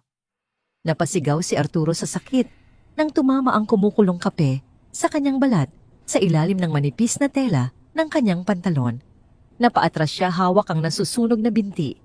Ang kanyang peking dignidad ay biglang nawala, napalitan ng isang nakakaawang itsura ng isang taong nasasaktan. Ginamit ni Rosario ang pagkakataong yon. Kinuha niya ang lumang megaphone na nakasabit sa kanyang balikat. Itinaas niya ito sa kanyang bibig at binuksan. Isang malakas na ugong ang sumabog mula rito, sapat na upang makuha ang atensyon ng bawat tao sa plaza, mula sa mga nasa harapan hanggang sa mga nasa pinakalikod. Inilabas niya ang lumang cassette tape mula sa kanyang bulsa at ipinakita ito sa lahat. Sa loob ng 40 taon, pinaniwalaan ninyo ang kwento ng isang makapangyarihang lalaki laban sa isang walang kalaban-laban na babae. Sigaw ni Rosario sa megaphone. Ang kanyang boses na pinalakas ng teknolohiya ay umalingaw-ngaw sa bawat sulok ng plaza na parang boses ng isang propeta na naghahatid ng isang matagal nang nawawalang katotohanan. Ngayon, pakinggan ninyo ang katotohanang ibinaon ng takot at pera. Hinawakan niya ang lumang radyo na dala niya at itinapat ang mikropono ng megaphone dito. Pinindot niya ang play. Ang magaspang na ugong mula sa lumang tape ay kumalat sa buong plaza na sinusundan ng nanginginig na boses ni Mang Tomas. Bawat salita ng testimonya ay malinaw na narinig ng lahat. Ang pagmamakaawa ni Rosario, ang pagpupumiglas, ang utos ni Arturo na manahimik ang driver kapalit ng buhay ng kanyang pamilya. Sumunod ang boses ni Aling Nena, ang sekretarya, ang pag-imbento ng kasinungalingan, ang sobre ng pera na ibinigay sa pari, ang pananakot sa kanya at sa kanyang asawa. Bawat salita ay tila isang malaking bato na ibinabagsak sa ibabaw ng marupok na salamin ng reputasyon ni Arturo. Ang mga tao ay nanatiling nakatayo, hindi makagalaw. Ang kanilang mga mukha ay nagpapakita ng iba't ibang emosyon, pagkagulat, pagkalito, at unti-unting pagkamuhi. Ang mga matatandang babaeng dating bumabato ng masasakit na salita kay Rosario noon ay napahawak sa kanilang mga bibig. Ang mga negosyanteng laging pumupuri kay Arturo ay ngayon nakatingin sa kanya ng may pagdududa. Maging sina Richard at Michelle ay parang binuhusan ng malamig na tubig. Nakatayo sila sa gilid, nakalimutan na ang kanilang mga bisita, ang kanilang ambisyon, ang kanilang kampanya. Nakatitig sila sa kanilang ina na mag-isang nakatayo sa gitna, hawak ang isang simpleng radyo na nagsisiwalat ng isang kasinungalingang sumira sa kanilang buong pamilya. Habang tumutugtog ang tape, sinubukan ni Arturo na sumigaw, pilit na itinatanggi ang lahat. Ngunit ang kanyang boses ay mahina at nawawala sa lakas ng umuugong na testimonya mula sa megaphone. Walang sino man ang nakikinig sa kanya. Lahat ay nakikinig sa mga boses mula sa hukay. Sa huli tumigil ang tape. Ang magaspang na ugong lamang ang natira bago tuluyang pinatay ni Rosario ang radyo. Isang nakakabinging katahimikan ang muling bumalot sa buong plaza. Walang nagsasalita. Walang gumagalaw. Ang tanging maririnig lamang ay ang mahinang ihip ng hangin at ang mabilis na pagtibok ng puso ng bawat isa. Lahat ng mga mata ay nakatuon na ngayon kay Arturo. Ang kanyang mukha ay kasing puti ng papel. Ang kanyang mga labi ay nanginginig. Sinubukan niyang magsalita, ngunit walang boses na lumabas. Ang kanyang mga binti na kanina ay nasunog sa init ng kape ay ngayon nanghihina. Dahil sa bigat ng katotohanan, dahan-dahan, sa harap ng daan-daang tao na dating sumasamba sa kanya, pumigay ang mga tuhod ni Arturo. Napaluhod siya sa damuhan talunan at hubad sa lahat ng kanyang kasinungalingan.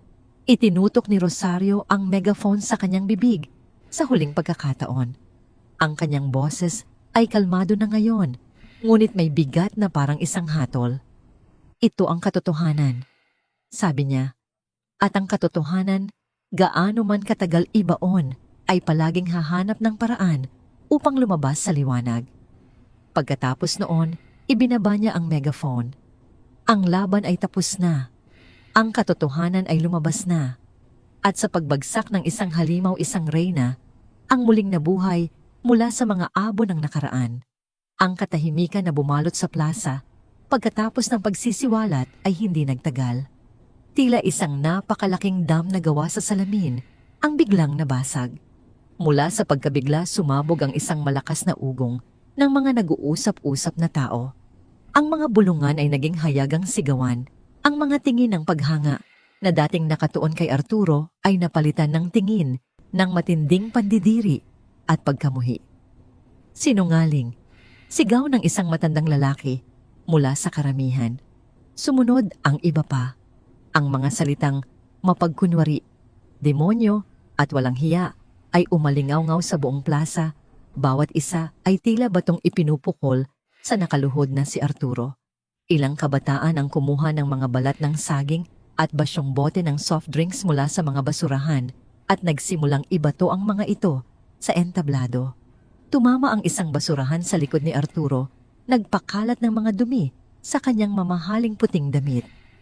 Ang Hermano Mayor ang haligi ng San Isidro ay ngayon mukhang basurahan sa gitna ng sarili niyang kapistahan. Sinubukan ni Arturo na tumayo. Nanginginig ang kanyang mga kamay habang pilit niyang itinutukod ang sarili. Nagawa niyang makatayo, ngunit ang kanyang tindig ay baluktot at mahina na. Tiningnan niya ang mga taong dating humahalik sa kanyang kamay. Ngayon, ang mga mukha nila ay puno ng galit. Sinubukan niyang magsalita, ngunit ang kanyang boses ay mahina at paos. Nilalamon ng ingay ng galit ng mga tao. Walang naniwala sa kanyang mga pagtanggi. Tapos na ang kanyang paghahari. Sa gilid ng entablado, parang binagsakan ng langit at lupa, si Richard. Ang lahat ng kanyang pinaghirapan ay gumuho sa loob lamang ng ilang minuto. Ang kanyang pangarap na maging alkalde, ang kanyang reputasyon, ang kanyang kinabukasan sa politika, lahat ay nadurog kasama ng pagbagsak ni Arturo. Ang kanyang pinakamalaking taga-suporta sa pinansyal ay isa palang halimaw, at ang iskandalong ito ay tiyak na didikit sa kanyang pangalan habang buhay. Tumingin siya sa kanyang ina na tahimik na nakatayo sa gitna ng kaguluhan, hawak pa rin ang megaphone. Sa mga mata ni Richard hindi na isang kahabag-habag na matanda ang kanyang nakikita, kundi isang makapangyarihang puwersa na sumira sa lahat ng kanyang binuo. Namumutla at nanginginig hinila ni Richard si Michelle. Kailangan nilang gawin ang isang bagay. Kailangan nilang iligtas ang anumang natitira sa kanilang pangalan. Ang tanging paraan na lamang ay ang ipakita sa lahat na sila ay nasa panig ng kanilang ina, na sila ay biktima rin ng kasinungalingan. Mabilis silang tumakbo palapit kay Rosario. Lumuhod si Michelle sa harap ng kanilang ina, umiiyak ng malakas habang pilit na niyayakap ang mga binti nito. Sumisigaw siya ng paulit-ulit na paghingi ng tawad, sinasabing hindi nila alam ang buong katotohanan at ngayon lamang nila naintindihan ang lahat ng pinagdaanan nito. Sumunod si Richard. Pilit niyang hinawakan ang kamay ni Rosario, ang kanyang mukha ay puno ng pekeng pagsisisi. Sinabi niyang labis siyang nagpapasalamat dahil sa wakas ay nabigyan ng hustisya ang kanilang ina. Pilit niyang ipinapakita sa mga taong nakapaligid na siya ay isang mabuting anak na nagagalak sa paglilinis ng pangalan ng kanyang ina. Ngunit malamig at walang emosyon ang mga mata ni Rosario habang tinitingnan niya ang dalawang anak na nag-aartista sa kanyang harapan. Alam niya ang kanilang ginagawa. Hindi ito tunay na pagsisisi.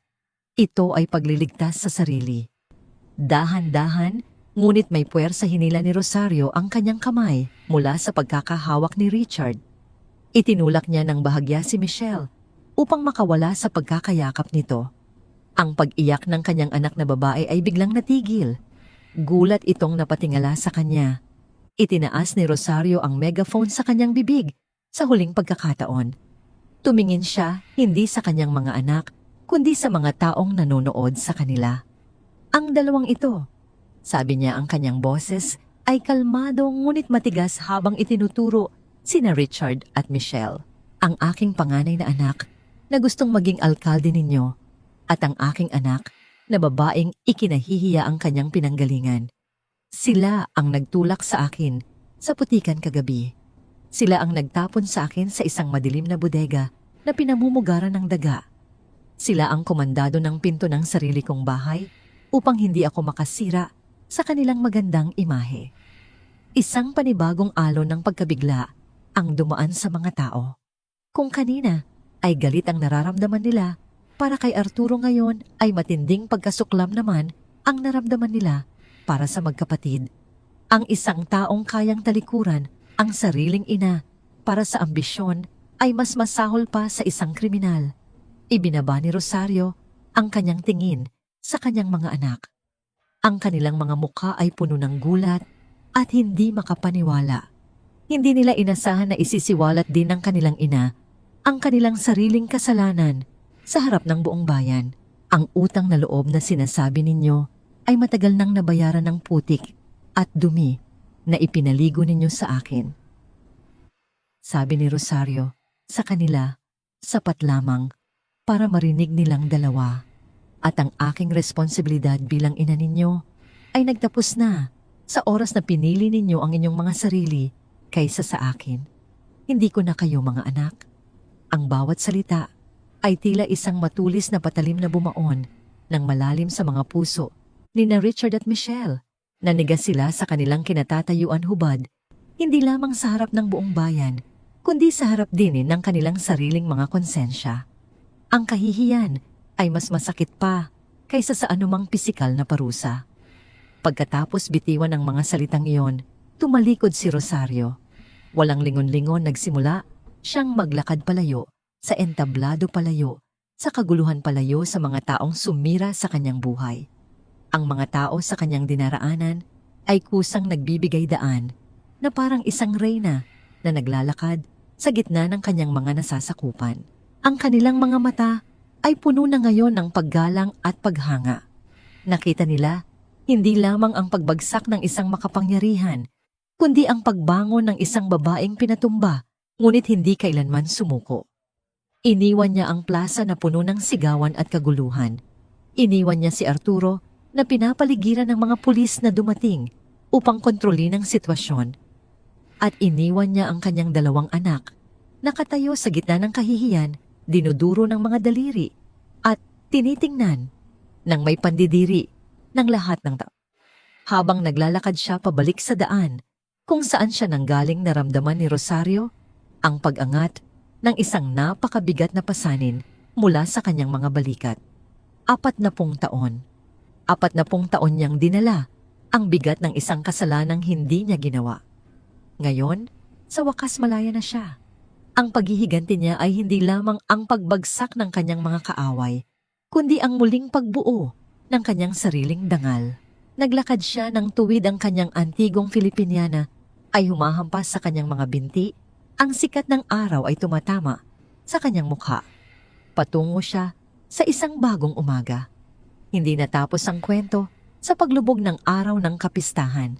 Sa katunayan, doon pa lamang ito nagsisimula. Sa loob ng 24 na oras, ang San Isidro ay naging sentro ng atensyon, hindi lamang sa kanilang probinsya, kundi sa buong bansa. Isang kabataang naroroon sa plaza ang nakuhanan ng video, ang buong pangyayari gamit ang kanyang cellphone, mula sa pagdating ni Rosario hanggang sa pagluhod ni Arturo at sa pagsisiwalat niya sa kasalanan ng kanyang mga anak. Ipinost niya ito sa social media. Sa loob ng ilang oras, kumalat ito na parang apoy sa tuyong damuhan. Milyon-milyong views, libo-libong shares. Ang kwento ng isang 72 taong gulang na mananahi na nag-isang nilabanan ang isang sistema ng kasinungalingan ay umantig sa puso ng buong bansa. Kinabukasan ang maliit at tahimik na bayan ng San Isidro ay dinagsa ng mga van ng iba't ibang news outlets. Naghahanap sila ng karagdagang detalye. Hinahanap nila ang matapang na babae sa likod ng viral na video. Natagpuan nila si Rosario sa madilim at maruming bodega kung saan siya bumalik pagkatapos ng komprontasyon sa plaza. Ang imahe ng isang matandang babae na ang suot pa rin ay ang marangyang Filipiniana na nakaupo sa ibabaw ng isang antigong baul sa gitna ng dumi at basura ay mas lalong nagpaalab sa galit at simpatsya ng publiko. Bawat news report ay idinidiin ang malupit na pag-abandona ng kanyang mga anak. Ang pangalan ni Richard na dati ay nirerespeto bilang isang magaling na abogado at promising na kandidato ay ngayon naging simbolo ng isang anak na walang utang na loob. Ang resulta ay mabilis at brutal. Si Arturo na isinugod sa ospital pagkatapos ng insidente dahil sa biglaang pagtaas ng kanyang blood pressure ay tinanggalan ng lahat ng kanyang posisyon sa iba't ibang organisasyon. Ang simbahan ng San Isidro ay naglabas ng formal na public apology para kay Rosario. Inaamin ang kanilang naging pagkukulang at pagkabulag. 40 taon na ang nakararaan. Ang pangarap ni Richard na maging alkalde ay naging abo. Lahat ng kanyang mga political backer ay umatras. Ang kanyang law firm ay nawalan ng mga kliyente. Si Michelle naman na kilala sa alta sosyedad ay biglang iniwasan ng kanyang mga amiga. Walang gustong madikit sa pamilyang itinapon ng sariling ina. Isang linggo pagkatapos ng kapistahan, habang nagwawalis si Rosario sa labas ng bodega, isang itim at makintab na sasakyan ang huminto sa harap ng kanilang compound. Bumaba mula rito ang isang batang babaeng abogado, nakasuot ng pormal na damit. Nagpakilala siya bilang si Attorney Diaz.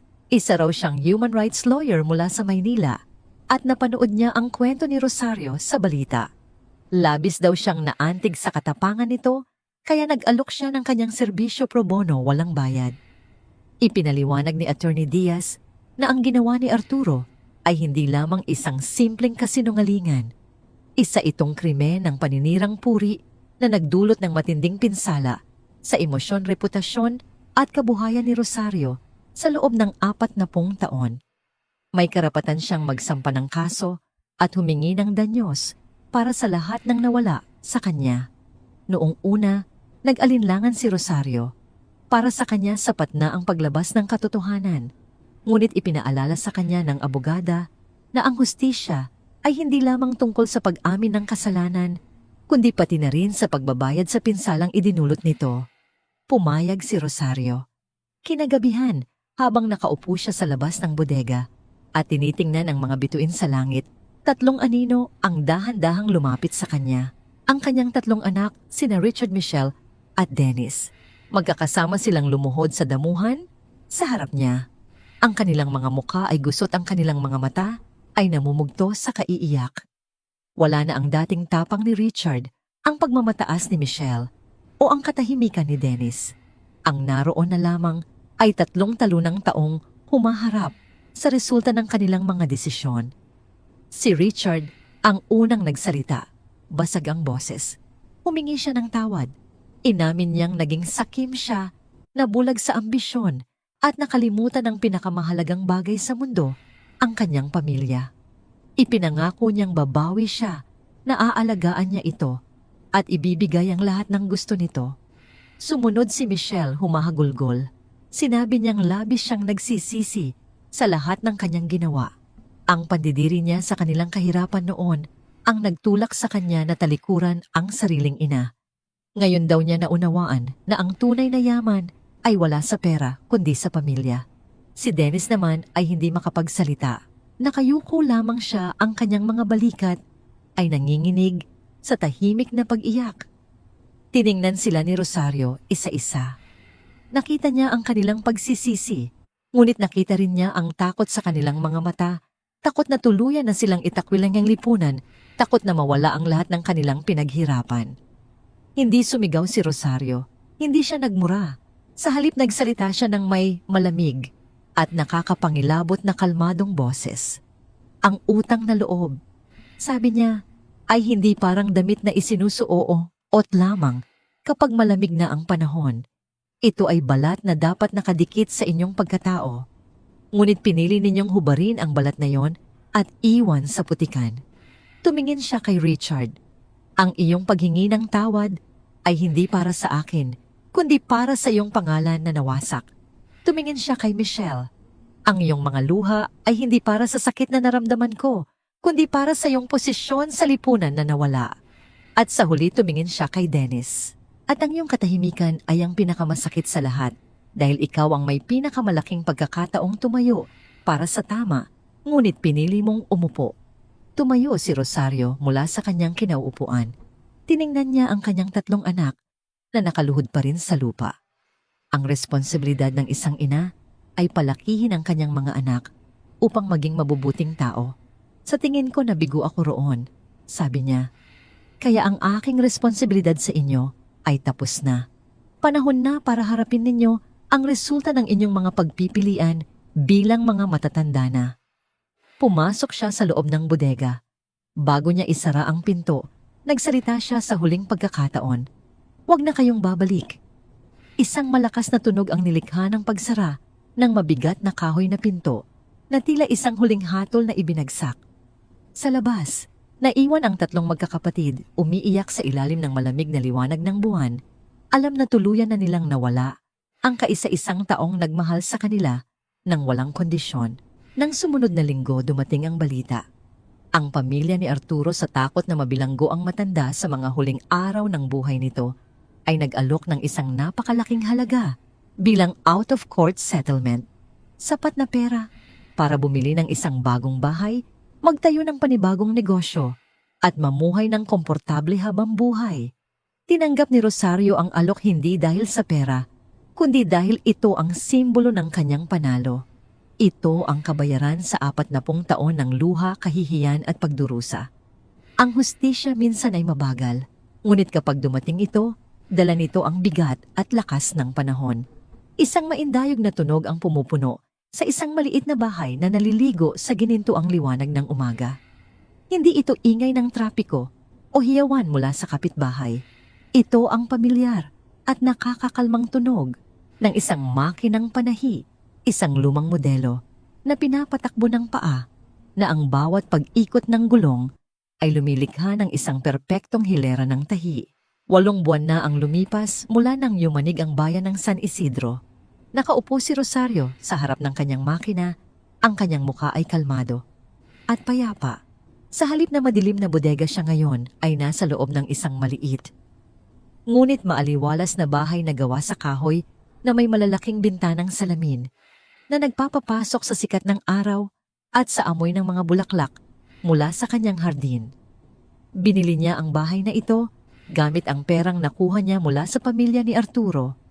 Hindi ito malaki o marangya, ngunit para sa kanya ito ay isang palasyo ng kapayapaan. Sa isang pader ng kanyang sala, sa halip na mga litrato ng pamilya, nakasabit ang isang bagay na nakalagay sa isang magandang kuwadrong gawa sa salamin. Ang naninilaw na belo. Ngunit hindi na ito ang belo na may madilim na mantsa ng dugo. Maingat itong nilabhan ni Rosario at sa mismong lugar kung saan dating nakalagay ang mantsa binordahan niya ito ng isang kumpol ng maliliit na bulaklak ng sampagwita puti dalisay at sumisimbolo sa isang bagong simula. Ito ang kanyang paalala hindi sa sakit ng nakaraan, kundi sa katatagan ng isang babaeng kayang gawing sining ang kanyang mga peklat. Muli siyang nagbukas ng isang maliit na patahian sa kanyang bahay. Ngunit ngayon, ang mga taong pumupunta sa kanya ay hindi na nagbubulungan. Sa halip sila ay bumabati ng may ngiti at malalim na paggalang. Naging isang lokal na alamat si Rosario, isang simbolo ng katapangan na hindi natitinag ng panahon. Ang kanyang mga anak ay nagdusa sa resulta ng kanilang mga ginawa. Si Richard ay natalo ng malaki sa eleksyon. Ang kanyang pangalan ay naging isang biro sa mundo ng politika. Si Michelle ay hiniwalayan ng kanyang mayamang asawa na hindi kinaya ang kahihiyan na idinulot ng kanyang pamilya. Pareho silang lumipat sa ibang probinsya upang magsimulang muli malayo sa mga mapanghusgang mata ng San Isidro. Si Dennis lamang ang nanatili. Siya ang tanging isa na hindi sumubok na magdahilan o ipagtanggol ang sarili. Tinanggap niya ang kanyang pagkakamali at namuhay ng tahimik nagtatrabaho sa isang maliit na hardware store upang buhayin ang kanyang pamilya. Isang hapon, habang nagdidilig si Rosario ng kanyang mga halaman, isang maliit na boses ang tumawag sa kanyang pangalan mula sa tarangkahan. Nakatayo roon si Dennis, hawak ang kamay ng isang 7 taong gulang na batang babae na may malalaki at mausisang mga mata. Ito si Leah, ang kanyang nag-iisang apo. Hindi nagsalita si Dennis. Tumingin lamang siya sa kanyang ina. Ang kanyang mga mata ay puno ng pagsisisi at isang tahimik na pakiusap. Pagkatapos ay marahan niyang itinulak ang kanyang anak palapit sa tarangkahan. Tumakbo si Leah palapit kay Rosario at mahigpit na niyakap ang mga binti ng kanyang lola. Nagulat si Rosario, ngunit isang kakaibang init ang gumapang sa kanyang puso. "Lola, tinuruan po ako ni Papa kung paano kayo hanapin," sabi ng bata, nakatingala kay Rosario. Sabi po niya kayo daw po ang pinakamatapang na babae sa buong mundo. Napatingin si Rosario kay Dennis na nakatayo pa rin sa malayo na kayuko na parang isang batang naghihintay ng parusa. Sa loob ng 8 buwan ito, ang unang pagkakataon na sinubukan nitong lumapit. Hindi ito humingi ng pera, hindi ito humingi ng tulong. Nagdala ito ng isang handog, ang pagmamahal ng kanyang apo. Dahan-dahang lumuhod si Rosario upang maging kapantay ng bata. Tiningnan niya ang mga mata ni Leah. Nakita niya rito ang inosenteng paghanga, walang bahid ng anumang tsismis o panghuhusga mula sa nakaraan.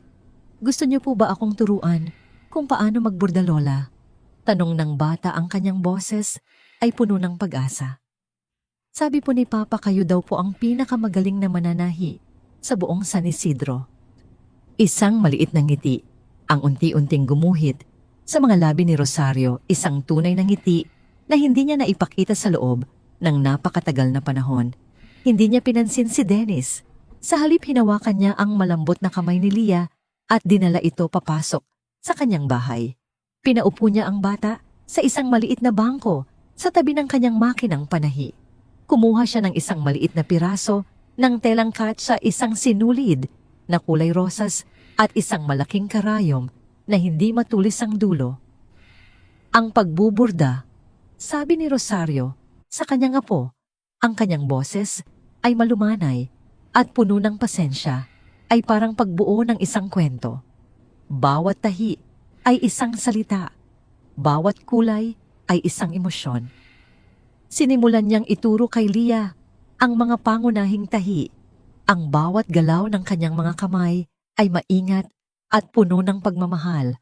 Habang tinuturuan niya ang bata, hindi niya namamalayan na ang pader na itinayo niya sa paligid ng kanyang puso ay unti-unting natutunaw.